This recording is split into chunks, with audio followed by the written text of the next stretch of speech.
مهریه‌ای که به زنانتون میدید تعهد میکنید باید همون اول ازدواج بدید. ما میذاریم موقع طلاق مهریه بعضیا، تا همون هم بعضیا نمیدن. اسلام میفرماد همون موقع به محض ازدواج باید مهریه رو بدی.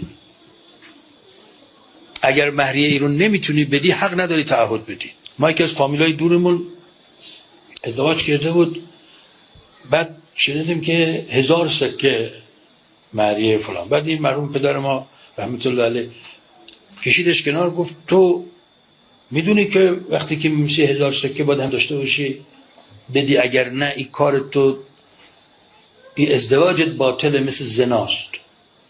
چون پولی که نمیخوای بدی میگی کی داده کی گرفته، داری تعهد میکنی. این همین الان ملک زنته، تو اصلا غلط میکنی 1000 سکه میگی. بعد گفت نه اونا گفتن. گفتم خب اونم گفتن غلط کردن، تو هم که قبول کردی باز غلط کردی، جفتتون غلط کردین. بعد جواب داد گفت من که 1 سکه‌ش هم ندارم، وقتی که ندارم بدم چه 1 سکه چه 1000 سکه، بذار دلشون خوش بشه که شده 1000 سکه. ها اتفاقا 1-2 سال بعد هم از هم جدا شدن.